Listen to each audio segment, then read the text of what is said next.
ಶಿವಪ್ರದಂ ಸ್ವಯಂ ಸಿದ್ಧಂ ಅಹಮುಂದೇ ಸಿದ್ಧಾರೂಢ ಯತೀಶ್ವರಂ.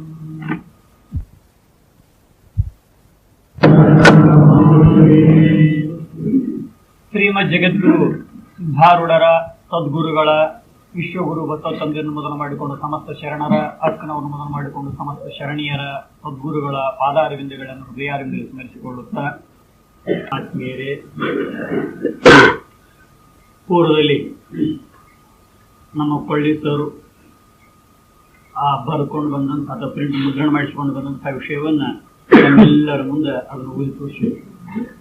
ಅವ್ರ ಓದಿ ತೋರಿಸುವಾಗ ನಾನು ಒಂದು ಉದಾಹರಣೆ ನೆನಪಾಯ್ತು. ಏನು ಅಂತ ಕೇಳಿದ್ರೆ, ಒಬ್ಬ ಶಿವಾಯನ್ಮ ಆಗಿದ್ದ ಅಂದ್ರೆ ನಿಮ್ಗೆ ಗೊತ್ತಾಯ್ತು.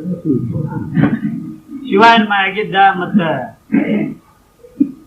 ನಿಮ್ಗೆ ಗೊತ್ತಿದ್ದ ಪ್ರಕಾರ 4 ಡ್ರೈವರ, 1 ಸೀಟ ಹೊರಟಿತ್ತು. ಜನ ಏನೇನು ಮಾತಾಡ್ತಿದ್ರ ಅವನ ಬಗ್ಗೆ.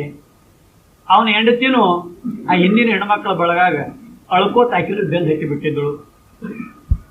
ಮತ್ತೆ ಹೆಣ್ಮಕ್ಳ ಗತ್ ಬಾಳ, ಈ ಕಡೆ ಮಂದಿ ಹೇಳುದೆಲ್ಲ ಕೇಳ್ತಿರ್ತಾರು, ಆ ಕಡೆ ಅಳ್ತಿರ್ತಾರ. ಆ ಕಲೆ ಗಂಡ್ಮಕ್ಳಿಗೆ ಸಾಸಾಗಿಲ್ಲ.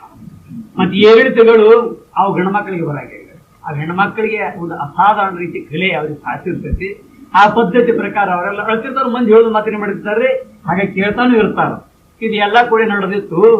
ವರ್ಣನೆ ಅದು ಕೇಳಿ ಕೇಳಿ ಹೆಣ್ಮಗಳಿಗೆ ಹೆಂಗೆ ಅನಿಸಿಬಿಟ್ಟು ಆಕೆ ಆಶ್ಚರ್ಯ ಅನಿಸಿ ಏನ್ ಮಾಡ್ಲು ಅಂದ್ರೆ, ಸ್ವಲ್ಪ ತಡೀರಿ ಅಂತ ತಿಳ್ಕೊಂಡ ನಿಲ್ಲಿಸಿ ಹೇಳಲ್ಲ. ನಿಲ್ಲಿಸಿ ಕೆಳಗೆ ಇಳಿಸ್ತೀರಿ ಅಂತ. ಯಾಕ ಅಂತ ಕೇಳಿದಾಗ ಅವಾಗ ಹೇಳುವಾಗೆ, ಇಷ್ಟು ಮಂದಿ ವರ್ಣನೆ ಮಾಡಕ್ ಹೆಚ್ಚಾರು. ಈ ವರ್ಣನೆ ಮಾಡೋದನ್ನ ನೋಡಿದ್ರೆ ನನ್ನ ಜೀವನದಲ್ಲಿ ಇಂಥ ಗುಣ ಯಾರ ಹತ್ತಾರ, ಅವನ ಹತ್ತಾರ ಇಂಥ ಗುಣ ಒಂದೂ ನಾ ಕೇಳಿದ್ದಿಲ್ಲ, ನೋಡಿದ್ದಿಲ್ಲ. ಅವನ ಮ್ಯಾಲ ಇಷ್ಟು ವರ್ಣನೆ ನಡೆದೈತಂದ್ರೆ, ಸತ್ತಾನ ನನ್ನ ಗಂಡರ ಸತ್ತಾನೋ ಬ್ಯಾರೆ ಯಾವಕ್ಕಿ ಗಂಡರ ಸತ್ತಾನ. ಅದಕ್ಕೆ ನೋಡ್ತು ಒಂದ್ ಸ್ವಲ್ಪ ಏನ್ ಮಾಡ್ರಿ, ಕೆಳಗೆ ಇಳಿಸಿರಿ ಅಂತ ಮಾತಾಕಿ. ಹಾಗೆ ನಾವು ಪೊಲೀಸರು ಅವ್ನು ಓದುತ್ತಿರೋದನ್ನ ಕಂಡ, ಬಹುಶಃ ನನ್ನ ಬಗ್ಗೆನ ಬರೆಯಕ್ಕಿದ್ದಾರೋ ಇನ್ಯಾರ ಬಗ್ಗೆ ಬರ್ಕೊಂಡು ಬಂದಾರೋ ಅನ್ನೋದೇನಾಗೈತೆ ನನಗೆ ಸಂದೇಹ ಉಂಟಾಗಕ್ಕಾಯ್ತು. ಹಾಗಾಗಿ ಕೂಡ ಅವ್ರು ಬರ್ಕೊಂಡ್ಬಂದ್ರೆ ಅದರ ಒಟ್ಟಾರೆ ಅಭಿಪ್ರಾಯ ಸಾರ ಸ್ವರೂಪದೇನು ಅಂತ ಕೇಳಿದ್ರೆ, ನನ್ನ ಮೇಲೆ ಇರ್ತಕ್ಕಂಥ ಒಂದು ಪ್ರೀತಿ, ಆದರ ಆ ಭಾವನ ತಮ್ಮ ಮನೆಯೊಳಗೆ ಒಂದು ಮಗು ಇತ್ತಂದ್ರೆ ಅವ್ರ ಮಗು ಉದಾಹರಣೆ ಹೇಳ್ಯಾರು, ಎಷ್ಟೊಂದು ಪ್ರೀತಿಯಿಂದ ಕಾಣ್ತಾರಲ್ಲ, ಆ ಒಂದು ಆತ್ಮೀಯ ಭಾವ ಅಥವಾ ಹಿರಿಯತನ ಒಂದು ಭಾವದಿಂದ ತಾವೇನ್ ಮಾಡ್ಯಾರಂತಂದ್ರೆ ತಮಗ ಕಂಡುದನ್ನ ಅಂದ್ರೆ ಗೊತ್ತು ವಿಶೇಷವಾಗಿ ಅದರಲ್ಲಿ ಹೆಚ್ಚಿಗೆ ನನಗೆ ಬಹುಶಃ ಹೊಂದಾಣಿಕೆ ಆಗಲ್ಲ ಕೆಲವು ವಿಷಯಗಳನ್ನು ಕೂಡ ಪ್ರೀತಿ ಆಧಾರದಿಂದ ಅವನು ಹೇಳಿರುವಂತ ಹೊರಗೆರು ಕಾಗಿ ಮನ್ಯಾಗ ತಮ್ಮ ಮನ್ಯಾಗ ಹೆಂಗ ಹೋಗಿಲ್ಲ ಅಂತ ಹೇಳ್ತಾರಲ್ಲ, ಆ ದೃಷ್ಟಿಯನ್ನ ಇಟ್ಕೊಂಡಾರ. ಆ ರೀತಿಯಾಗಿ ಅವ್ರ ಅರ್ಥ ಮಾಡ್ಕೊಂಡು ಅದ್ರ ತಿಳ್ಕೋಬೇಕು. ಇನ್ನು ಹೇಳ್ತಾ ಹೇಳಿದ್ರು, ಏನ್ ಹೇಳಿದ್ರು ಅಂತ ಕೇಳಿದ್ದಾದ್ರೆ, ನನ್ನ ಮೇಲೆ ಕಾದೋಳಿ ಸ್ತ್ರೀಗಳು ಏನಾಗಿರ್ಲಕ್ ಸಾಧ್ಯತೆ ಐತಿ, ಸಿಟ್ಟಾಗಿರ್ಲಕ್ ಸಾಧ್ಯತೆ ಐತಿ ಅಂತ ಹೇಳಿದ್ರು. ಬಹುಶಃ ಹಾಗೆ ಸಿಟ್ಟಿನ ಪ್ರಸಂಗ ಏನಿರಂಗೆ. ಒಂದು ಬೈಬಲ್ ಅಲ್ಲಿ ಉದಾಹರಣೆ ಬಂದೈತೆ, ಅವ್ರಿಗೆ ಗೊತ್ತಿರ್ಬೇಕಲ್ಲ. ಬಹುಶಃ last steep and last coin ಅಂತ ತಿಳ್ಕೊಂಡ ಒಂದು ಉದಾಹರಣೆ ಬಂದೈತೆ. ಹೆಚ್ಚ ಕುರಿಯನ್ನ ಕಾಯತಕ್ಕಂಥ ಶೆಫರ್ಡ್ ಅಥವಾ ಕುರುಬ ಎದರ ಬಗ್ಗೆ ಕಾಳಜಿ ಇರ್ತಾನೆ ಅಂತ ಕೇಳಿದ್ರೆ, ಎಷ್ಟು ಕುರಿಗಳು ಇರ್ತಾವ ನೋಡ್ರಿ, ಹತ್ತಾರ 100 ಕುರಿಗಳಿದ್ರು ಆಕಸ್ಮಿಕ ಒಂದು ತಪ್ಪು ತಗೊಂಡಿತ್ತಂದ್ರೆ ಅವನ ಕಾಳಜಿ ಅದ್ರ ಬಗ್ಗೆ ಇರ್ತೈತಿ. 99 ಬಗ್ಗೆ ಇರ್ತೈತೋ ಏನೋ ಬಿಟ್ಟು ಓಡಿಯಾಡಿ ಹೋದ್ರ ಬಗ್ಗೆ ಇರ್ತ ಅವನ ಕಾಳಜಿ. ತಪ್ಪಿಸಿಕೊಂಡಿದ್ರ ಬಗ್ಗೆನೇ ಕಾಳಜಿ ಇರುತ್ತೆ ವಿನಃ 10 99 ಇದ್ರು ಕೂಡ ಅದ್ರ ಬಗ್ಗೆ ಏನಿರಂಗಿಲ್ಲ, ಹೆಚ್ಚಿನ ಕಾಳಜಿ ಇರಂಗಿಲ್ಲ. ನಿಮ್ಮ ಹತ್ತಿರ 100 ರೂಪಾಯಿ ಇರ್ತಾವ, ಆಕಸ್ಮಿಕ ₹1 ಕಳ್ಕೊಂಡ್ರಿ ಅಂದ್ರೆ 99 ನಿಮ್ಮ ಹತ್ತಿರ ಅದಾವ. ಪರಂತು ನಿಮ್ ಕಾಳಜಿ ಅದ್ರ ಬಗ್ಗೆ ಇರ್ತೈತಿ, ಇದು 99 ಬಗ್ಗೆ ಅಲ್ಲ. ಯಾವ್ದು ಕಳ್ಕೊಂಡಿರ್ತೈತಿ ಅಲ್ಲ, ಆ ಕಳ್ಕೊಂಡ್ ರೂಪಾಯಿದ ಬಗ್ಗೆನ ಆ ದುಡ್ಡಿನ ಹಣದ ಮಾಲಕ ಕಾಳಜಿ, ಹೆಚ್ಚಿನ ಕಾಳಜಿ ಬರ್ತೈತಿ ಅಲ್ಲ. ಆ ರೀತಿಯಾಗಿ ಪೊಲೀಸರ ಬಗ್ಗೆ ಅಲ್ಲಿ ಸಿಟ್ಟು ಮೊದಲಾದವುಗಳಿಲ್ಲ, ಹೆಚ್ಚಿನ ಕಾಳಜಿ ಐತೆ ವಿನಃ ಏನಿಲ್ಲ ಸಿಟ್ಟಿಲ್ಲ ಎಂಬುದನ್ನ ಅರ್ಥ ಮಾಡ್ಕೋಬೇಕು. ಮಹಾತ್ಮರು ಸಿಟ್ಟು ಯಾಕೆ ಮಾಡಕ್ ಹೋಗ್ತಾರು, ಅದ್ರ ಬಡಿ ಮಾಡುವಂತವ್ರ. ಮತ್ತೊಂದು ಏನಂದ್ರ, ನಾನೇನ ಅಲ್ಲಿ ಹೋಗ್ಲಿಕ್ಕ ಕಳು ಮಾಡ್ಕೊಂಡು ಬಂದಿದ್ನೇನ ಅದೊಳು ಸುದ್ದಿ ಅಂತ ಹೇಳಿದ್ರು. ಮತ್ತೆ ಕಳು ಮಾಡ್ಬೇಕಾದ್ರೆ ಎಲ್ಲಿ ಮಾಡ್ಬೇಕು, ಖರೆ ಖರೆ ಕಳ್ತಾನ ಎಲ್ಲಿ ಸಂಭವಿಸಿತ್ತಂದ್ರೆ ಮಹಾತ್ಮರಲ್ಲೇನೆ ಕಳ್ತಾನ, ಅವರಲ್ಲೇ ಕಳ್ತಾನ ಮಾಡೋದು ಖರೆ ಆಗಿತ್ತಂದ್ರೆ ಪಕ್ಕಾ ಕಳ್ಳ ಯಾರು ಅಂತ ವಿಚಾರ ಮಾಡಕ್ ಹೋದ್ರೆ ಈ ಇಡೀ ಪ್ರಪಂಚನೇ ಏನೈತಿ ಒಂದು ಲೆಕ್ಕದೊಳಗ ಇದು ದೊಡ್ಡ ರಾಬರಿ ಕಳ್ತಾನ ಅಂದಾರ. Whole life it is robbery, but robber requires justification ಅಂತ ಫೈಟೆಡ್ ಫಿಲಾಸಫರ್ ಹೇಳ್ತಾನೆ. ಏನು ಅಂತಂದ್ರೆ ಜೀವನ ಎಂಬುದೆಲ್ಲ ಇದೆಲ್ಲ ಪಡ್ಕೊಂಡು ಎಲ್ಲಿ ಕಿತ್ಕೊಂಡಿರು, ಇದು ನಮ್ದು ನಾನು ಏನೂ ಇಲ್ಲ, ಆದ್ರೆ ಏನು ತಗೊಂಡಿವಲ್ಲ ಇದು ಒಂದು ಲೆಕ್ಕ ದೊಡ್ಡ ದೊರಡಿನ ಐತಿ. ಆದ್ರೆ ನ್ಯಾಯವಾಗಿಯೋ ಅನ್ಯಾಯವಾಗಿಯೋ ಅನ್ನುವಂತ ಮಾತನ್ನು ವಿಚಾರ ಮಾಡಬೇಕು ಅಂತ ಆ ಯಾವ ಸಾಹಿತಿ ಅಥವಾ ತತ್ವಶಾಸ್ತ್ರಜ್ಞ ಅಭಿಪ್ರಾಯ ಪಡ್ತಾನೋ. ಮತ್ತು ಕಬೀರ್ ಒಂದು ಮಾತು ಏನು ಅಂತಂದ್ರ ಲೂಟ್ನ ಹೈತು ಅದು ಹೊಂದ್ಕೋ ಲೂಟು ಅಂತ ಹೇಳ್ಯಾರ. ಲೂಟಿ ಮಾಡೋದಾಯ್ತಾರೆ, ಎಲ್ಲಿ ಲೂಟಿ ಮಾಡ್ಬೇಕ್ರಿ?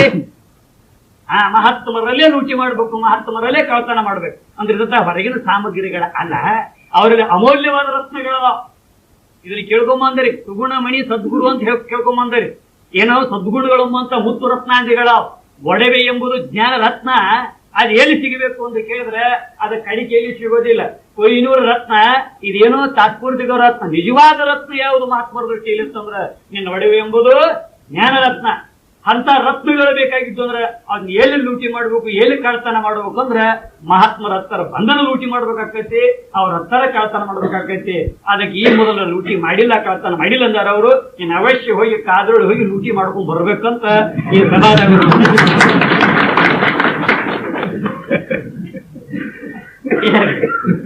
ಯಥಾ ಪ್ರಕಾರವಾಗಿ ಗ್ರಂಥ ಯಾವ ಶ್ರಾವಣ ಮಾಸದಲ್ಲಿ ಮುಂಜೆ ನಡ್ಕೊಂಡು ಬಂದಿರುವಂತದ್ದಾಗೈತಿ ಅಂತ ಕೇಳಿದ್ರೆ ಅನುಭವ ಸಾರ ಈ ಗ್ರಂಥ ನಡ್ಕೊಂಡು ಬಂದಿರುವಂತದ್ದಾಗೈತಿ. ಅಪಾರ ವಿದ್ವತ್ಗಳು ಅಂತ ಶ್ರೀಮನ್ ನಿಜಗುಣ ಶ್ರೀಗಳು ಕನ್ನಡ ನಾಡಿನ ಮುಮುಕ್ಷುಗಳಿಗೋಸ್ಕರವಾಗಿ ಸಕಲ ವೇದ ವೇದಾಂತ ಸಾರ ಸರ್ವಸ್ವವನ್ನೆಲ್ಲ ಏನ್ ಮಾಡ್ಯಾರ ಅಂದ್ರೆ ಈ ಗ್ರಂಥದಲ್ಲಿ ಹಲವಾರು ಗ್ರಂಥಗಳಲ್ಲಿ ಅವರು ಅಲ್ಲಿ ಸುರಿದಿರುವಂತವರಾಗ್ಯಾರು.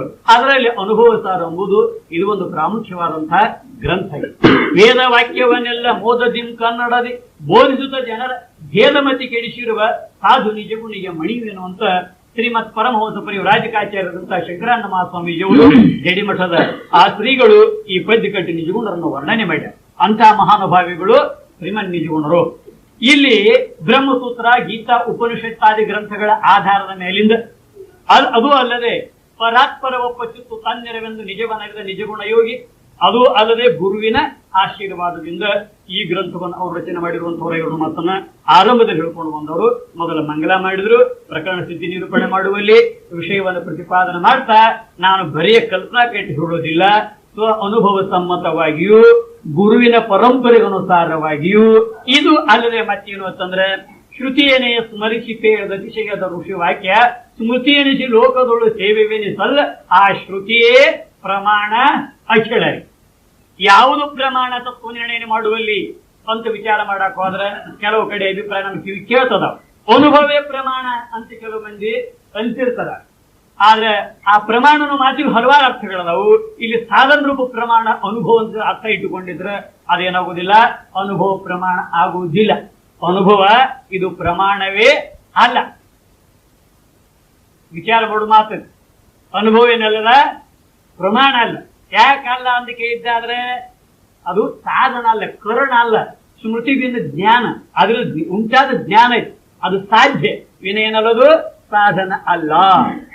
ಅದಕ್ಕೋಸ್ಕರ ಮತ್ತು ಅದಲ್ಲದೆ ನಿಜಗುಣರೇ ಪರಮಾನುಭವದಿಂದ ಮಾತು ಹೇಳ್ತದ. ಅನುಭವ ಪವನವೆನಿಸದು ಹಮ್ಮಿಲ್ಲದ ಅನುಭವ ಇಲ್ಲದುದರಿಂದ ಅಂತ ಆತ್ಮ ಸ್ವರೂಪದಲ್ಲಂತೂ ಈ ಪ್ರಮಾಣ ನಡೆಯಂಗನ ಇಲ್ಲ ಅನ್ನೋ ಮಾತು ಸ್ಪಷ್ಟ ಅಲ್ಲಿ ಹೇಳ್ಕೊಂಬಂದಾರು. ಅನುಭವ ಏನಲ್ಲಪ್ಪ ಅಂತ ಕೇಳಿದ್ರೆ ಇದು ಪ್ರಮಾಣ ಅಲ್ಲ. ಹಾಗಾದ್ರೆ ತತ್ವ ನಿರ್ಣಯ ಮಾಡಲು ಪ್ರಮಾಣ ಯಾವುದು ಅಂತ ಕೇಳಿದ್ದಾದ್ರೆ ಅದಕ್ಕೆ ಸ್ಪಷ್ಟ ನಿಜಗುಣ ಏನ್ ಹೇಳಿದ್ರೆ ಶ್ರುತಿಯೇ ಪ್ರಮಾಣ ಅಖಿಳಗೆ. ಬ್ರಹ್ಮಸೂತ್ರ ಕೂಡ ಏನ್ ಹೇಳಿತ್ತು, ಶಾಸ್ತ್ರ ಯೋನಿತ್ವ ಅನ್ನುವಂಥದ್ದನ್ನ ಬ್ರಹ್ಮಸೂತ್ರ ಕೂಡ ನಿರೂಪಣೆ ಮಾಡುವಂತದ್ದಾಗೈತಿ. ಆದ್ರೆ ಪ್ರಮಾಣ ಯಾವ್ದು ಬೇಕಾಗಿತ್ತು, ಶ್ರುತಿ ಪ್ರಮಾಣ ಬೇಕು. ಇನ್ನೊಂದು ಮಾತು ಪ್ರಾಸಂಗಿಕವಾಗಿ ಶ್ರೀಮನ್ ನಿಜಗುಣರು ಕೇವಲ ವೇದಾಂತವನ್ನು ಒಪ್ಪುಕೊಂಡಿದ್ರು ಹೇಗೆ, ಕೇವಲ ವೇದಾಂತವನ್ನು ಹೇಳಕ್ ಹೊರಟಾರು ಹೇಗೆ ಅಂತ ಕೇಳಿದ್ರೆ ಈ ಗ್ರಂಥದಲ್ಲಿ ಶ್ರುತಿಯನ್ನ ಪ್ರಮಾಣವಾಗಿ ಇಟ್ಟುಕೊಂಡು ಹೊರಟಾರ. ಆದಾಗ್ಯೂ ಇನ್ನುಳಿದ ಗ್ರಂಥಗಳನ್ನು ಕೈ ಬಿಟ್ಟರಂತ ಇವು ಹೇಳಕ್ ಬರೋದಿಲ್ಲ. ಯಾಕೆ ಪ್ರಾಸಂಗಿಕವಾಗಿ ಅನುಭವ 5ನೇ ಸಂಧಿಯಲ್ಲಿ ಒಂದು ಮಾತನ್ನು ಹೇಳ್ತಾರ ಅವರು. ಇದು ಶಿವಪುರಾಣವು ಸುರುವುದೆಲೆ ಪುತ್ರ ಅಂತ ಹೇಳಿಬಿಟ್ಟ. ಪ್ರಾಸಂಗಿಕವಾಗಿ ಶಿವಪುರಾಣವನ್ನು ಕೊಟ್ಟಾರ. ಶಿವಗೀತೆ, ವಿದ್ಯಾನಾಥ ಗೀತೆ ಮತ್ತು ಯೋಗ ಸಾರ ಸಮುಚ್ಚಯಾದಿ ಗ್ರಂಥಗಳ ಪ್ರಮಾಣಗಳನ್ನು ಕೂಡ ಅಲ್ಲಲ್ಲಿ ಏನ್ ಮಾಡ್ಯಾರಿ, ಉದ್ಧಾರ ಮಾಡಿರುವಂತ. ನಿಜವಾಗ್ಲೂ ಇಡೀ ಸಮಗ್ರ ಸಾಹಿತ್ಯವನ್ನು ನೋಡಿದ್ದಾದ್ರೆ ಎರಡು ರೀತಿ ಪ್ರಮಾಣಗಳನ್ನು ಸಹಿತ ಅವ್ರು ಏನ್ ಮಾಡ್ಯಾರ್ರಿ ಬೆಸುಗೆಯಿಂದ ತತ್ವ ಉಪದೇಶವನ್ನು ಮಾಡಕ್ ಹೊರಟ. ಶ್ರುತಿಗೆ ಹೇಗೆ ಬೆಲೆ ಕೊಟ್ಟಾರಲ್ಲ, ಉಪನಿಷತ್ತುಗಳಿಗೆ ಹೇಗೆ ಬೆಲೆ ಕೊಟ್ಟಾರಲ್ಲ, ಆ ರೀತಿ ಆಗಮಗಳಿಗೂ ಬೆಲೆ ಕೊಟ್ಟಾರ ಶ್ರೀಮನ್ ನಿಜಗುಣಶ್ರೀ.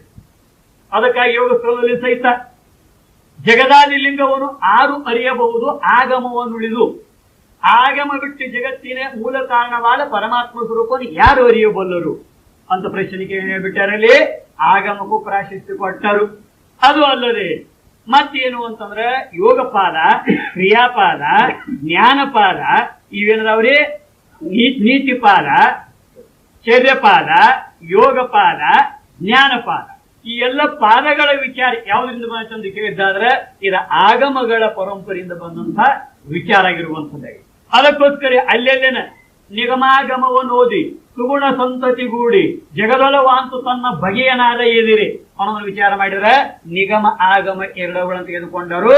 ಕೇವಲ ನಿಗಮವನ್ನು ಅಲ್ಲ, ನಿಗಮ ಬೇಕವ್ರಿ, ಅದ್ರ ಜೊತೆಗೆ ಆಗಮನು ಬೇಕು. ನಿಜಗುಣರಿ ಪರಮಾನುಭವದಲ್ಲಿ ಬೇಕಾದ್ರೆ ಮತ್ತು ಹೇಳ್ತಾರ ಏನು ಅಂತ ಕೇಳಿದ್ದಾದ್ರೆ ಸಗುಣ ನಿರ್ಗುಣ ಎಂಬೆರಡು ರೀತಿಯಿಂದ ಅಗಣಿತ ಸಿದ್ಧಿಮುಕ್ತಿಗಳನ್ನು ಬಗೆಯ ಭೇದವನ್ನು ಇರುವುದು ನಿಜವೆಂದು ನಿಗಮ ಆಗಮಾದಿಗಳು ಮರೆಯವು ಅನ್ನೋದೇನು ಬೇಕಾಗೈತ್ರಿ. ಕೇವಲ ನಿಗಮ ಅಲ್ಲ, ಜೊತೆಗೆ ಆಗಮನು ಬೇಕು. ಇದನ್ನ ಸ್ವಲ್ಪ ಗಮನಕ್ಕೆ ತೆಗೆದುಕೊಂಡ್ರೆ ಶ್ರೀಮನ್ ನಿಜಗುಣ ಶಿವಯೋಗಿಗಳು ನಿಗಮಾಗಮಗಳನ್ನ ಬೆಸುಗೆ ಮಾಡಕ್ ಹೊರಟಾರ ಮೇಲೆ ಇವ್ರು ಯಾವ ಪರಂಪರೆ ಇದು ನೋಡಕ್ ಹೋಗ್ಬಿಟ್ರೆ ಇವ್ರು ಯಾವ ಪರಂಪರೆ ಸಿದ್ಧಕರಿ ಪ್ರಮಾಣಗಳನ್ನು ನೋಡಿದ್ರೆ ಇವ್ರು ವೀರಶೈವ ಪರಂಪರೆಯವರವರು ಸ್ಪಷ್ಟ ಹೇಳಕ್ ಆಧಾರಗಳು ಅಲ್ಲ. ಎರಡವುಗಳ ಸಮನ್ವಯ ಸಾಧಿಸುವಂತವ್ರು ವೀರಶೈವರು ಅನ್ಲಕ್ ಆಧಾರ ಏನು ಅಂತ ವಿಚಾರ ಮಾಡಕ್ ಆದ್ರೆ ಸಿದ್ಧಾಂತ ಶಿಖಾಮಣಿಯಲ್ಲಿ ಸ್ಪಷ್ಟಾದ ಪ್ರಮಾಣಗಳನ್ನು ಕೂಡ ಬರೆದವರು ಎರಡವುಗಳನ್ನು ಸಮನ್ವಯ ಮಾಡಿದ್ದ ಪ್ರಮಾಣದಲ್ಲಿ ಸಿಗ್ತಾವ.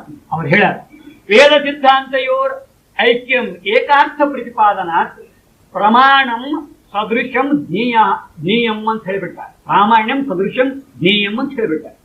ಎರಡಕ್ಕೂ ಸರಿಸಮಾನ ಬೆಲೆಯನ್ನು ಕೊಟ್ಟ ಪ್ರಮಾಣ ಅಂತ ಸ್ವೀಕಾರ ಮಾಡಿದವರು ಯಾರು ಅಂದು ಕೇಳಿದ್ರೆ ಅವರು ವೀರಶೈವರು. ಸಿದ್ಧಾಂತಗಾಮಣಿ ಪ್ರಮಾಣ ಏನು ಬಂತ್ರಿ? ವೇದ ಸಿದ್ಧಾಂತಯೋರ್ ಐಕ್ಯಂ ಏಕಾರ್ಥ ಪ್ರತಿಪಾದನಾ. ವೇದ ಸಿದ್ಧಾಂತ, ವೇದದಿಂದ ಏನು ಬಂದುಬಿಡ್ತು? ಉಪನಿಷತ್ತಾದಿಗಳೇ ಎಲ್ಲ ಬಂದುಬಿಟ್ಟು. ಏನು ಸಿದ್ಧಾಂತವರು ಏನಕ್ಕಂತಾರೆ ಅಂತಂದ್ರೆ ಶೈವ ತಂತ್ರದಲ್ಲಿ ಅಲ್ಲಿಯೂ ಕೂಡ ವಾಮ, ದಕ್ಷಿಣ, ಮಿಶ್ರ, ಆಮೇಲೆ ಸಿದ್ಧಾಂತ ಅಂತ ಅದರಾಗೂ 4 ಭಾಗ ಬರ್ತಾವ. ವೇದದಲ್ಲಿ ಹಾಗೆ ಮಂತ್ರ, ಬ್ರಾಹ್ಮಣ, ಆರಣ್ಯಕ, ಉಪನಿಷತ್ತು 4 ಭಾಗ ಬಂದವು. ಹಾಗೆ ಆಗಮದಲ್ಲಿ ಕೂಡ 4 ಭಾಗಗಳದವು. ಅದರಲ್ಲಿ ಸಿದ್ಧಾಂತ ಕೊನೆ ಭಾಗ ಐತಿ. ಅದಕ್ಕೆ ನಿಜಗುಣಿಸುಗಳು ಏನ್ ಮಾಡಿದಂದ್ರೆ ಆ ಯಾವ ಪ್ರಮಾಣಕ್ಕನುಸಾರವಾಗಿ ವೇದ ಸಿದ್ಧಾಂತಕ್ಕ ಐಕ್ಯತೆಯನ್ನು ಹೇಳ್ತಕ್ಕಂಥ ಪ್ರಮಾಣಗಳು ಯಾವದವು ಅಂತಂದ್ರೆ ನಿಗಮ ಆಗಮಗಳ ಎರಡಗಳ ಜೋಡಣೆ ಮಾಡಿ ತತ್ವ ಪ್ರತಿಪಾದನೆ ಮಾಡುವುದು ಇದು ವೀರಶೈವ ಸಿದ್ಧಾಂತತಿ. ಆದ್ದರಿಂದ ಶ್ರೀಮನ್ ನಿಜಗುಣಿಸುಗಳು ಎರಡಕ್ಕೂ ಸರಿ ಸಮಾನ ಬೆಲೆ ಕೊಟ್ಟ ಗ್ರಂಥ ರಚನೆ ಮಾಡಿರೋ ಮೇಲತ್ತ ಎಲ್ಲಿ ನೋಡಿದ್ರೆ ಇವು ಆಧಾರಗಳು ಸಿಗ್ತಾವ ಅಂದ ಮೇಲೆ ಶ್ರೀಮನ್ ನಿಜಗುಣ ಶ್ರೀಗಳು ಕೇವಲ ವೇದಾಂತಿಗಳು ಅಲ್ಲ. ವೇದಾಂತಿಗಳು ಹೌದು, ಕೇವಲ ವೇದಾಂತಿಗಳಲ್ಲ. ಕೇವಲ ವೇದಾಂತಕ್ಕೆ ಸಂಬಂಧಪಟ್ಟಂತ ಕೇಳಿದ್ದಾದ್ರೆ ಶಂಕರಾಚಾರ್ಯರು, ಮಧ್ವಾಚಾರ್ಯರು, ವಲ್ಲಭಾಚಾರ್ಯರು, ರಾಮನಾಚಾರ್ಯರು, ನಿಂಬಾರಕಾಚಾರ್ಯರು ಇವರೇನದಾರಲ್ಲ ಬ್ರಾಹ್ಮಣ ಪರಂಪರೆಯಲ್ಲಿ ಬರ್ತಕ್ಕಂಥವ್ರು ಕೇವಲ ವೇದಾಂತವನ್ನು ಒಪ್ಕೊಂಡ್ಬರ್ತಾರು. ಆದ್ರೆ ನಿಜಗುಣರು ಏನ್ ಮಾಡ್ಯಾರ? ಕೇವಲ ವೇದಾಂತ ಅಷ್ಟೇ ಹೇಳಲ್ಲ, ಜೊತೆಗೆ ಆಗಮವನ್ನು ತೆಗೆದುಕೊಂಡ ತಮ್ಮ ಸಾಹಿತ್ಯದ ಮೂಲಕವಾಗಿ ಶ್ರೀಮನ್ ನಿಜಗುಣ ಶ್ರೀಗಳು ಯಾರನ್ನ ಅವರು ನಿರ್ಮಾಣ ಮಾಡ್ಬೇಕು ಅಂದಾರು ಅಂತಂದ್ರೆ ಶರಣ ಶಿವಯೋಗಿಗಳ ವಿಚಾರವನ್ನು ನಿಜಗುಣ ಶ್ರೀಗಳ ಗ್ರಂಥ ತುಂಬಾ ಎಲ್ಲ ನೋಡಕ್ ಸಾಧ್ಯ. ಎಲ್ಲೆಲ್ಲಿ ವೇದಾಂತಿಗಳಾರು ಅಲ್ಲೆಲ್ಲ ಶಿವಯೋಗಿ ಶರಣರಾಗಿಲ್ಲ. ಇಡೀ ದೇಶದ ಚಿತ್ರವನ್ನು ಕಣ್ಣು ಮುಂದೆ ಇಟ್ಟುಕೊಂಡು ನೋಡಿದ್ರೆ ಅಥವಾ ವೇದಾಂತದ ವ್ಯಾಪಕತೆಯನ್ನ ಕಣ್ಣು ಮುಂದೆ ಇಟ್ಟುಕೊಂಡು ನೋಡಿಬಿಟ್ರೆ ಎಲ್ಲೆಲ್ಲಿ ವೇದಾಂತಿಗಳ ಅಲ್ಲೆಲ್ಲ ಶಿವಯೋಗಿ ಶರಣರು ಸಿಗೋದಿಲ್ಲ. ಉತ್ತರ ದೇಶಕ್ಕಾದ್ರೆ ಯಾರು ಸಿಗ್ತಾರ್ರಿ? ಕಬೀರದಾಸರು, ತುಳಸಿದಾಸರು ಮೊದಲಾದಂತವ್ರು ಸಿಗ್ತಾರ. ಮಹಾರಾಷ್ಟ್ರಕ್ಕಾದ್ರೆ ತಂತ್ರ ಸಿಗ್ತಾರ. ಶಿವಯೋಗಿ ಶರಣರು ಅಂತ ಪದಗಳ ಪ್ರಯೋಗ ಇದು ಯಾವ ಪರಂಪರೆಗೆ ವೈಶಿಷ್ಟ್ಯ, ಯಾವ ಪರಂಪರೆ ವೈಶಿಷ್ಟ್ಯ ಅಂತ ವಿಚಾರ ಮಾಡಿದ್ರೆ ಇದು ಯಾರು ಹತ್ತಿರದು? ವೀರಶೈವ ಪರಂಪರೆ ವಿಚಾರ. ಇದ ಗ್ರಂಥದಾಗ ನಿಜಗೊಂಡು ತಗೊಂಡ್ರು ನೋಡ್ರಿ. ಶರಣ ಶಿವಯೋಗಿ ವಿಚಾರ ಹೇಳುವಾಗ ಅನುಭವ ಸಾರದಲ್ಲಿ ಜಯ ಶರಣ ಕುಲ ಗೋತ್ರ ಅಂದ್ರು. ನೀನ್ ಯಾರು? ಶರಣರ ಕುಲಕ ಗೋತ್ರ ಮೂಲ ಸ್ವರೂಪಣಿಯಾಗಿ ಅಂದ್ಮೇಲೆ ಶರಣರ ವಿಚಾರ ಇಲ್ಲಿ ಬಂತು. ಶರಣರನ್ನ ಸಾಧಾರಣವಾಗಿ ಯಾವ ಪರಿಭಾಷೆ ಅಂತ ವಿಚಾರ ಮಾಡಕ್ ಹೋದ್ರೆ ಇದು ವೀರಶೈವರ ಪರಿಭಾಷೆ. ಅದರಾಗ ಶರಣಸತಿ ಲಿಂಗಪತಿಯನ್ನು ಈ ಪರಿಕಲ್ಪನೆ ಯಾರ ಪರಂಪರೆಗೆ ಬಂದದ್ದು? ಫಸ್ಟಾಗಿ ವೀರಶೈವರ ಪರಂಪರೆಗೆ ಬಂದದ್ದು. ನಿಜಗುಣ ಶ್ರೀಗಳು ಶರಣ ಸತಿಯನ್ನು ಒಲಿಸುವ ಸತ್ಕಲಾಪನೆ ಶಂಭುಲಿಂಗ ಅಂತ ಇದನ್ನು ಶಿವಕಾರಣ ಸಲ್ಲ ತಗೊಂಡಾರ. ಶರಣ ಜನರ ಸದು ಹೃದಯ ತಗೊಂಡಾರ. ಹೀಗ ಬರಬರ್ತ ತಾನುಂಬುದು ಶರಣ ಸಂತತಿಗೆ ಸವಿಯುವುದು ಅಂತ ತಗೊಂಡಾರ. ಈಗ ವಿಚಾರ ಮಾಡಕ್ ಹೋದ್ರೆ ಆವ ಬಾಧೆಯನ್ನುಂಟು ಮಾಡಬಹುದು ಅಖಿಳ ಭೋಗಾವಲಂಬನದೊಳಿಗೆ ಶಿವ ಯೋಗಿಗೆ ಅಂತಂದ ಆ ಪದದ ಕೊನೆಯ ಪದ್ಯದಲ್ಲಿ ಸಕಲ ಸಂಸಾರವನ್ನು ಹೊಂದಿಯನು ಗುರು ಶಂಭುಲಿಂಗವೇ ತಾನಾದ ಶರಣನು ಅಂತ ಹೇಳಿಬಿಟ್ಟ. ಅಂದ್ಮೇಲೆ ಇಡೀ ಗ್ರಂಥ ತುಂಬ ಎಲ್ಲ ಯಾರ ವಿಚಾರ ಬಂದವರು ಅಂತಂದ್ರ ಶರಣರ ವಿಚಾರ ಬಂದವು. ಶರಣ ಸತಿಯ ಮದುವೆಯ ಸಂಭ್ರಮವನ್ನು ನೋಡಿರು. ಇವೆಲ್ಲ ನೋಡಕ್ ಹೋಗ್ಬಿಟ್ರೆ ನಿಜಗುಣ ಶ್ರೀಗಳ ಸಾಹಿತ್ಯದಿಂದ ಅಲ್ಲಿ ಯಾರು ಬರ್ತಾರೋ ಅಂತಂದ್ರ ಶರಣ ಶಿವ್ಯಗಳು ಬರ್ತಾರೋ. ಈ ಶರಣ ಶಿವ್ಯಗಳ ಪರಂಪರೆ ಅಸಾಧಾರಣವಾಗಿ ಯಾರ್ದೈತಿ. ಶರಣ ಸತಿ ಲಿಂಗಪತಿ ಒಂದು ಕಲ್ಪನೆ ಯಾರ್ದೈತಿ. ಇದುವರೆಗೆ ಸ್ಥಳ ಅಂತ ಪದ ಪ್ರಯೋಗ ಮಾಡ್ಯಾರ. ಸ್ಥಳ ಯಾರ್ದು ಅಂತಂದಾದ್ರೆ ಅದು ವೀರಶೈವ ಪರಂಪರೆಗೆ ಬಂದದ್ದನ. ಯಾಕ ಶಿವಕಾರಣ ಸ್ಥಳ ಮೊದಲ ಸ್ಥಳ ಇಟ್ಟರು. ಅಲ್ಲಿ ಭಕ್ತ ಸ್ಥಳ, ಮಹೇಶ ಸ್ಥಳ, ಪ್ರಸಾದಿ, ಪ್ರಾಣಲಿಂಗಿ ಶರಣ ಇತ್ಯಾದಿ ಸ್ಥಳಗಳು. ಸ್ಥಳ ಪದನು ಪಾರಿಭಾಷೆಗೆ ವಿಚಾರ ಮಾಡಿದ್ರೆ ಇದು ಯಾವ್ರಿ ವೀರಶೈವ ಪರಂಪರೆ. ಇನ್ನೊಂದು ಮಾತನ್ನ ವಿಚಾರ ಮಾಡಕ್ ಅಡ್ಡಿಲ್ಲ. ಗುರುಗಳ ವಿಷಯವನ್ನು ಪ್ರತಿಪಾದನೆ ಮಾಡ್ತಾ ಅಲ್ಲಿ ಕರುಣ ಸತ್ಕಲೆ ಶಾಸ್ತ್ರ ಪರಿಣತಾದಿಗಳು ಹೇಳಿಬಿಟ್ರು. ಅಲ್ಲಿ ಸುಜ್ಞಾನ ಮಾತನ್ನು ಹೇಳಿಬಿಟ್ಟಾರು. ಸುಜ್ಞಾನ ಅಂದ್ರೆ ಅದ ಮಾತಿಗೆ ಅರ್ಥ ಏನದರಿ? ಅದು ಇದು ಎನ್ನದೆ ಅಖಿಳ ತತ್ವ ನೀತಿ ಬೆಳೆದು ಉಳಿದ ಸದಮಳ ಚಿದಾನಂದ ಪರಿಪೂರ್ಣ ತಾನೆಂದು ಹೃದಯದೊಳು ನಂಬಿ ಬಹುಮತವನ್ನು ಎಣಿಸಲದು ಬಹುಮಂತಿ ಎಣಿಸಲು ಒದಳದಿದ್ದಿರಲು ಸಹಜ ಸುಜ್ಞಾನ ಅಂತ ಹೇಳಿದ್ರು ನೋಡಿ. ಈ ಸುಜ್ಞಾನಕ್ಕನ ದೃಢ ಅಪರೋಕ್ಷ ಬ್ರಹ್ಮಜ್ಞಾನ ಅಂತ. ಇದು ಉಳ್ಳವನ ಬ್ರಹ್ಮನಿಷ್ಠಾನ ಮಾತು ಸಿದ್ಧಾಕೆ. ಹಾಗಾದ್ರೆ ಸತ್ಕಲೆ ಅನ್ನೋ ಮಾತಿಗೆ ಏನ್ ಅರ್ಥ ಅಂತ ವಿಚಾರ ಮಾಡ್ತಿರ್ಲಿಕ್ಕಾಗಿ ಅದನ್ನೊಂದು ವೇಳೆ ನಾವು ಆಗಮಗಳನ್ನು ತೆಗೆದುಕೊಂಡು ನೋಡಿದ್ರೆ ಸೂಕ್ಷ್ಮಾಗಮದಲ್ಲಿ ಈ ಸತ್ಕಲೆ ಪದ ಅರ್ಥ ವ್ಯವಸ್ಥಿತವಾಗಿ ಬಂದ. ಅಂದ ಮೇಲೆ ಏನ್ ಬೇಕಾಗ್ಯಾರಿ? ಈ ಶ್ರೋತ್ರಿಯ ಬ್ರಹ್ಮನಿಷ್ಠನ ಜೊತೆಗೆ ಅಧಿಕ ಶ್ರೋತ್ರಿಯ ಬ್ರಹ್ಮನಿಷ್ಠ ಇರಬೇಕು. ಮತ್ತೇನು ಕೂಡ್ಕೊಂಡಿರ್ಬೇಕ್ರೆ ಆ ಆಗಮ ಪರಂಪರೆ ಸತ್ಕಲೆಯನ್ನು ಬಲ್ಲವನಾಗಿರ್ಬೇಕು ಅಂತ ಸಿದ್ಧಾಕೆ. ನಿಜಗುಣ ಶ್ರೀಗಳು ಗುರುಗಳ ಬಗ್ಗೆ ವಿಚಾರ ಮಾಡ್ತಾ ಪರಮ ಪೂಜ್ಯರಾದ ಆರುಢ ಜ್ಯೋತಿ ಶ್ರೀ ಶ್ರೋತ್ರಿಯ ಬ್ರಹ್ಮನಿಷ್ಠ ಸದ್ಗುರು ಶಿವಪುತ್ರ ಮಹಾಸ್ವಾಮೀಜಿಯವರು ಪರಮಾನುಭವೋದಯ ಮುನ್ನುಡಿಯಲ್ಲಿ ವಿಷಯವನ್ನು ಬರಿತಾ ನಿಜಗುಣ ಶ್ರೀಗಳ ಗುರುಗಳು ಯಾರಿದ್ರು ಅಂತಂದ್ರೆ ನಿರಾಭಾರಿ ದೇಶಕ್ಕೋತ್ತಮ ಅಂತ ಅಲ್ಲಿ ಬರೆದು ಬಿಟ್ಟ. ನಿರಾಭಾರಿ ಪದ ಇದು ವೇದಾಂತದ್ದಲ್ಲ ಅಂತ ಸ್ಪಷ್ಟ ಅವರೇ ಲೇಖ ಕೊಟ್ಟ. ನಿರಾಭಾರಿ ಪದ ಎಲ್ಲಿಂದ ಬಂದದ್ದು ಅಂತ ಕೇಳಿದ್ದಾದ್ರೆ ಇದು ಆಗಮದಿಂದ ಬಂದದ್ದು ಅಂತ ಸ್ಪಷ್ಟ ಹೇಳ. ಅಂದ್ರೆ ಶ್ರೋತ್ರಿಯ ಬ್ರಹ್ಮನಿಷ್ಠ ಜೊತೆಗೆ ಆಗಮ ಒಂದ್ ವೇಳೆ ಬೆಸುಗೆ ಆಗಿ ಬಿಡುತ್ತಂದ್ರೆ ಅವ ಗುರಿ ಲಕ್ಷಣ ಏನ್ ಹೇಳ್ಬೇಕಾಗ್ತದೆ ಅಂತ ಕೇಳಿದ್ರೆ ಬರೀ ಶ್ರೋತ್ರಿಯ ಬ್ರಹ್ಮನಿಷ್ಠ ಗುರು ಅಲ್ಲ, ಅದರೊಳಗೆ ಆಗಮ ಕೂಡಿದಾಗ ಷಷ್ಠಲ ಬ್ರಹ್ಮನಿಷ್ಠ ಗುರು ಅಂತ ಹೇಳ್ಬೇಕಾಗ್ತದೆ.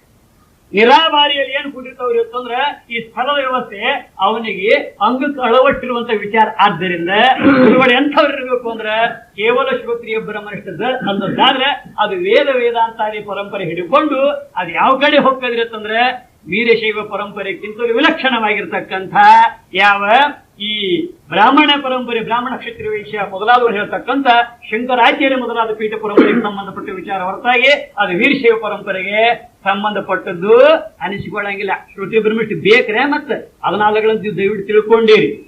ಕೇವಲ ವೇದಾಂತದ ವಿಚಾರಕ್ಕೆ ಒಪ್ಪಿಗೆ ಅಲ್ಲ, ವೇದಾಂತದ ವಿಚಾರ ಜೊತೆಗೆ ಆಗಮದ ವಿಚಾರವನ್ನು ಶ್ರೀಮನ್ ನಿಜಗುಣ ಶ್ರೀಗಳು ಎಸುಗೆ ಮಾಡಿರುವಂತವರಾಗ್ಯಾರು. ಅದು ಗುರುಗಳ ಲಕ್ಷಣ ಇರಬೇಕಂದ್ರೆ ಅಲ್ಲಿ ಶ್ರೋತ್ರಿಯ ಬ್ರಹ್ಮನಿಷ್ಠ ಅಲ್ಲ, ಅದೇನಾಗಿರ್ಬೇಕ್ರಿ ಷಡ್ಸ್ಥಲ ಬ್ರಹ್ಮನಿಷ್ಠರು ಅನ್ನೋದು ಇದಕ್ಕೆ ಕಂಡು ಬರ್ತತಿ. ನಿರಾಭಾರಿ ಗುರುಗಳು ಅನ್ನೋದಕ್ಕೆ ವಿವೇಕ ಚಿಂತಾಮಣಿ ಪ್ರಾರಂಭದಲ್ಲಿ ಮಂಗಲ ಮಾಡುವಾಗ ನಿರಾಭಾರಿ ದೇಶಕ್ಕೋತ್ತಮ ಪರ್ಯಂತರವಾಗಿ ಅಂತ ಹೇಳ್ಯಾರು. ನಿರಾಭಾರಿ ಪದ ಅರ್ಥವನ್ನ ಆಗಮ ಪ್ರಕರಣ ದ್ವಿತೀಯ ಪ್ರಕರಣದಲ್ಲಿ ಅದರೊಳಗೆ ಸಾಮಾನ್ಯ ವೀರಶೈವ, ವಿಶೇಷ ವೀರಶೈವಾದಿಗಳು ಹೇಳ್ತಾ ನಿರಾಭಾರಿ ವೀರಶೈವ ಹೇಳ್ಯಾರು. ಮತ್ತು ಗುರು ಪರಂಪರೆ ಸೂಚನೆ ಮಾಡುವ ಸಲುವಾಗಿನ ಅಲ್ಲಿ 4 ಮಂದಿ ಆಚಾರ್ಯ ಹೆಸರನ್ನು ಹೇಳ.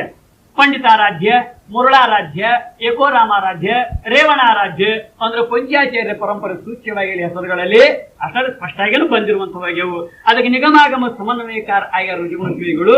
ಈ ವೇದಾಂತ ಗ್ರಂಥಾವಳಿ ಮುದ್ರಣ ಮಾಡೋರು ಅವರು ವೇದಾಂತ ಪ್ರಕರಣ ಅಷ್ಟೇ ಜೋಡಿಸಿದ್ರು. ಅದ್ರ ಜೊತೆ ಏನ್ ಕೈ ಬಿಟ್ಟು ಬಿಟ್ಟಾರ್ರಿ ಆಗಮ ಪ್ರಕರಣ ಒಂದು ಜೋಡಿಸಿದ್ರೆ ಅದ್ ಹೆಚ್ಚೇನಾಕಿತ್ತು, ಅವ್ರ ಇಡೀ ಪ್ರಮಾಣಗಳಿಗೆ ವ್ಯವಸ್ಥಿತವಾಗಿ ಸಮಗ್ರ ಜೋಡಣೆ ಆಗಿ ಸುಂದರವಾಗಿತ್ತು.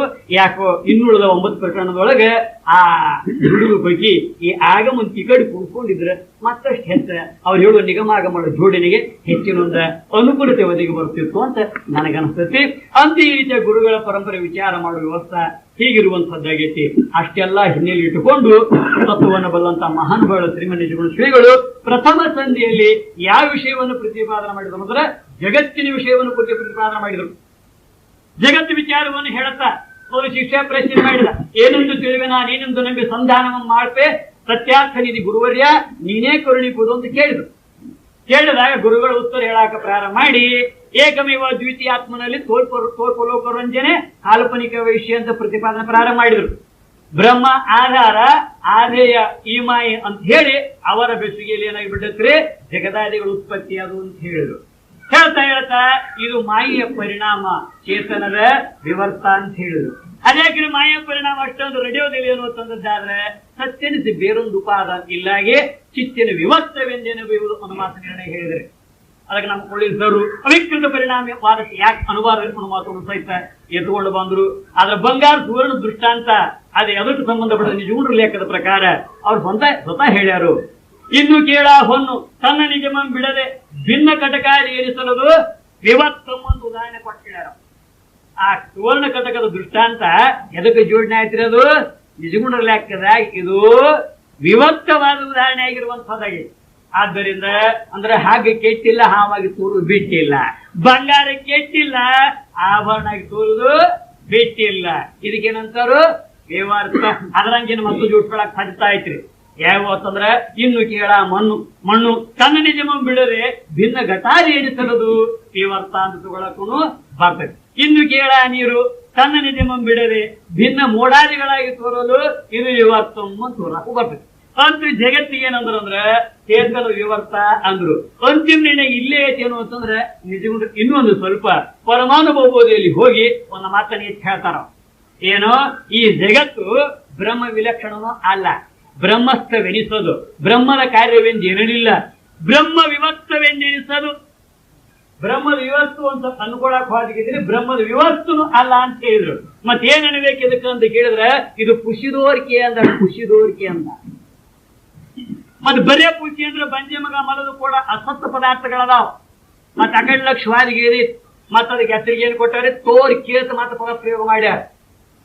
ಮರ್ಮ ತಿಳಿದು ಇಲ್ಲೊಂದ್ ಸ್ವಲ್ಪ ಗುಡ ಅಭಿಪ್ರಾಯ ಅನಿಸ್ತದ ರೀ. ತೋರಿಕೆ ಇರ್ಬೇಕದು. ಬಂಜೆ ಮಗ ಮಲ್ಲು ಕೋಳಿಗೆ ತೋರಿಕೆ ಇಲ್ಲ, ತೋರಿಕಿದ್ದು ಖುಷಿ ಇರ್ಬೇಕು. ತೋರಿಕಿದ್ದು ಖುಷಿ ಐತಿ ಹಗಲಾಗಿನ ಹಾವು ಅಂದಿರಿ ನೀವು, ಅದಕ್ಕೆ ವಿವರ್ತವೇ ನೆನೆಸುವುದು ಅಂದಾರಲ್ಲಿ. ಅದು ಹಗಲಾಗಿನ ಹಾವ ವಿವರ್ತದ ಉದಾಹರಣೆ.